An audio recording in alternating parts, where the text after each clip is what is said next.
Hi students, welcome to simple maths. இன்னைக்கு நம்ம இந்த வீடியோவில் 9ஆம் வகுப்பு கணிதம் பயிற்சி 3.2ல் உள்ள 5வது கணக்கு பார்க்கலாம்.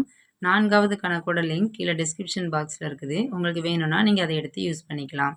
கணக்கில் என்ன கொடுத்துருக்காங்க பாருங்கள். பின்வரும் பல்லுறுப்புக்கோவைகளுக்கு அவற்றிற்கு எதிரே குறிப்பிடப்பட்டுள்ளவை அல்லது குறிப்பிட்டுள்ளவை பூஜ்ஜியங்களா என சரிபார்க்கன்னு கேட்டிருக்காங்க. நம்ம ஏற்கனவே 3வது கணக்கில் நம்ம பூஜ்ஜியங்கள் தான் கண்டுபிடிச்சிருக்கோம். ஸோ உங்களுக்கு அது தெரியலை அப்படின்னா ஃபஸ்ட்டு 3வது கணக்கோட லிங்க் நம்மளுடைய சேனலில் இருக்குது.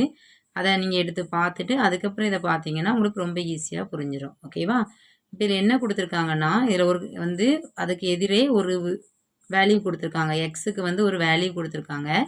இந்த வேல்யூ இந்த பி ஆஃப் எக்ஸுங்கிற இந்த பல்லுறுப்புக்கோவையினுடைய பூஜ்ஜியமா அப்படின்னா என்ன அர்த்தம்னா, இந்த எக்ஸோட வேல்யூவை இந்த பி ஆஃப் எக்ஸில் எக்ஸ் இருக்கிற இடத்துல நம்ம இந்த வேல்யூவை அப்ளை பண்ணோம்னா நமக்கு ஆன்சர் பூஜ்ஜியம்னு வரணும். ஓகேவா? அப்படி வந்துச்சுன்னா இதை பூஜ்ஜியங்கள்னு சொல்லிடலாம். வரல அப்படின்னா பூஜ்ஜியம் அல்லன்னு சொல்லிடலாம். இப்போ இதில் ஃபஸ்ட்டு கணக்கு என்ன கொடுத்துருக்காங்க, P of X equal to 2x minus 1 X equal to 1/2ன்னு கொடுத்துருக்காங்க. ஓகேவா? இப்போ இந்த எக்ஸோட வேல்யூவை நம்ம இந்த பி ஆஃப் எக்ஸில் அப்ளை பண்ணுவோம். அப்ளை பண்ணால் என்ன வரும்னு பாருங்கள். X equal to 1/2. அப்போது பி ஆஃப் எக்ஸ் இருக்கிற இடத்துல நம்ம என்ன போட்டுடலாம், 1/2 ஈக்குவல் டு 2 இன்று எக்ஸுக்கு பதிலாக நம்ம 1/2 மைனஸ் 1. ஓகேவா? இப்போ இந்த 2 கேன்சல் ஆயிருமா? அப்போ ஈக்குவல் டு இங்கே 1 மட்டும் இருக்குது, இங்கே மைனஸ் 1. 1லேருந்து 1 கழிச்சோன்னா என்ன வந்துடும், ஈக்குவல் டு 0. ஓகேவா? அப்போ பி ஆஃப் 1/2 அப்ளை பண்ணால் நமக்கு ஆன்சர் 0ன்னு கிடச்சிருச்சு. தேர்ஃபோர் என்ன சொல்லிடலாம், இந்த எக்ஸ் ஈக்குவல் டு 1/2 என்பது பி ஆஃப் எக்ஸின் பூஜ்ஜியம்னு சொல்லிடலாம்.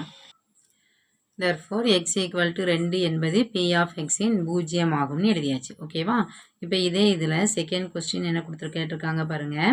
p of x equal to x cube minus 1. இதில் கொடுத்துருக்கிறது x equal to 1ன்னு கொடுத்துருக்காங்க. இப்போ இந்த x equal to 1 நம்ம இந்த p of xல xக்கு பதிலாக அப்ளை பண்ணோம்னா நமக்கு ஆன்சர் 0ன்னு வந்துச்சுன்னா அது பூஜ்ஜியம்னு சொல்லிடலாம். ட்ரை பண்ணலாமா? இப்போ எக்ஸுக்கு பதிலாக 1 அப்ளை பண்ணுவோம். P of 1 equal to 1 cube minus 1 equal to 1 கியூப்னா என்ன வரும், அதே நம்பர் தான் 1 மைனஸ் 1. 1 மைனஸ் 1 நமக்கு என்ன வந்துடும், 0ன்னு கிடச்சிரும். அப்போ பி ஆஃப் 1 ஈக்குவல் டு 0 அப்படி கிடச்சிச்சுன்னா நம்ம என்ன சொல்லிடலாம், எக்ஸ் ஈக்குவல் டு 1 என்பது பி ஆஃப் எக்ஸின் பூஜ்ஜியம் ஆகும்னு சொல்லிடலாம். வேறு எந்த நம்பர் வந்தாலும் அதை பூஜ்ஜியம்னு நம்ம சொல்ல முடியாது. ஆன்சர் பூஜ்ஜியம் தான் வரணும். ஓகேவா? ஸோ பூஜ்ஜியம் வந்துச்சுன்னா நம்ம என்ன சொல்லிடலாம், இது பி ஆஃப் எக்ஸின் பூஜ்ஜியம் ஆகும்னு சொல்லிடலாம். ஓகேவா? நெக்ஸ்ட் இதே இதில் தேர்ட் கொஸ்டின் பாருங்கள். தேர்ட் என்ன கொடுத்துருக்காங்க, P of X equal to a x plus பின்னு கொடுத்துருக்காங்க. இதில் எக்ஸோட வேல்யூ மைனஸ் b/a. ஓகேவா? இப்போ நம்ம எக்ஸோட வேல்யூவை பி ஆஃப் எக்ஸில் எக்ஸ் இருக்கிற இடத்துல நம்ம அப்ளை பண்ணலாம். அப்போ என்ன வரும் பாருங்கள், பி ஆஃப் எக்ஸுக்கு பதிலாக மைனஸ் b/a ஈக்குவல் டு ஏ இன்று எக்ஸுக்கு பதிலாக மைனஸ் b/a ப்ளஸ் பி. இந்த ப்ளஸ் ஏயும் இங்கே மேலே இருக்க ஏயும் கீழே இருக்க ஏயும் கேன்சல் ஆயிரும். இந்த இடத்துல நமக்கு மைனஸ் பி இருக்குது, இங்கே ப்ளஸ் பி. மைனஸ் பிலேருந்து ப்ளஸ் பி போனால் என்ன வந்துடும், ஈக்குவல் டு 0. அப்போ P of minus b/a apply பண்ணோன்னா நமக்கு ஆன்சர் 0ன்னு வந்துடுச்சு. ஸோ நம்ம என்ன எழுதிடலாம், therefore X equal to minus b/a என்பது இங்கே கொடுத்துருக்கிற பி ஆஃப் எக்ஸின் பூஜ்ஜியம் ஆகும்னு எழுதிடலாம். ரொம்ப ஈஸியான கொஸ்டின் தான். உங்களுக்கு இந்த கணக்கு புரிஞ்சிருக்கும்னு நினைக்கிறேன்.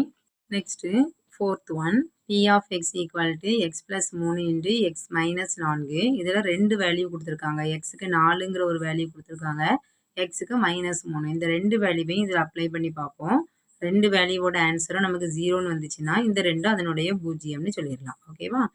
இப்போ பாருங்கள், ஃபஸ்ட்டு எக்ஸுக்கு பதிலாக 4 அப்ளை பண்ணலாம். அப்போ பி ஆஃப் 4 ஈக்குவல் டு எக்ஸுக்கு பதிலாக 4. அப்போ 4 ப்ளஸ் 3 இன்று 4 மைனஸ் 4 ஈக்குவல் டு 4 3 கூட்டினா 7 இன்று 4லேருந்து 4 போனால் 0. எந்த நம்பர் கூட நம்ம 0வை பெருக்கினாலும் வேல்யூ என்ன வந்துடும், 0ன்னு வந்துடும். இப்போ பி ஆஃப் 4 0ன்னு வந்துருச்சு. ஓகேவா?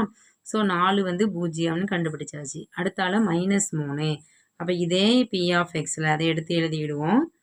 எக்ஸுக்கு பதிலாக -3 அப்ளை பண்ணணும். ஓகேவா? நான் ஃபஸ்ட்டு P ஆஃப் எக்ஸை எடுத்து எழுதியிருக்கேன். இப்போ இந்த இடத்துல -3 அப்ளை பண்ணுங்கள். ஈக்குவல் டு -3 + 3 என்று -3 - 4. -3 + 3 0ன்னு வந்துடும். ரெண்டு ஒரே அடையாளம். மைனஸ் போட்டு 4 3 கூட்டினா 7. 0 கூட எந்த நம்பரை பெருக்கினாலும் நமக்கு என்ன தான் கிடைக்கும்? 0 தான் கிடைக்கும். ஸோ -3 அப்ளை பண்ணாலும் நமக்கு என்ன செய்யுது? ஆன்சர் வந்து 0 தான் கிடைக்குது. அப்போ என்ன எழுதிடலாம்? தேர்ஃபோர் எக்ஸ் ஈக்குவல் டு 4 மற்றும் எக்ஸ் ஈக்குவல் டு 3 என்பன. இந்த ரெண்டுமே இதனுடைய பூஜ்ஜியம்னு சொல்லிடலாம். P ஆஃப் எக்ஸின் பூஜ்ஜியங்கள் ஆகும்னு எழுதிடலாம். ஓகேவா? எத்தனை வேல்யூ கொடுத்தாலும் நம்ம அதில் அங்கே கொடுத்துருக்குற அந்த P ஆஃப் எக்ஸில் வந்து எக்ஸுக்கு பதிலாக நம்ம அப்ளை பண்ணோம் அப்படின்னா நமக்கு 0ன்னு கிடைக்கணும். கிடைச்சிச்சின்னா அதை வந்து பூஜ்ஜியங்கள்னு சொல்லிடலாம். ஓகேவா? இந்த கணக்கு உங்களுக்கு புரிஞ்சிருக்கும்னு நினைக்கிறேன். இந்த கணக்கில் ஏதாவது டவுட் இருந்தது அப்படின்னா நீங்கள் அதை கமெண்ட்டில் கேட்கலாம். வேறு ஏதாவது கணக்குகள் உங்களுக்கு வேணும் அப்படின்னாலும் நீங்கள் அதை வந்து கமெண்டில் சொல்லலாம். நெக்ஸ்ட் வீடியோவில் நெக்ஸ்ட் கணக்கு பார்க்கலாம். தேங்க்ஸ் ஃபார் வாட்சிங்.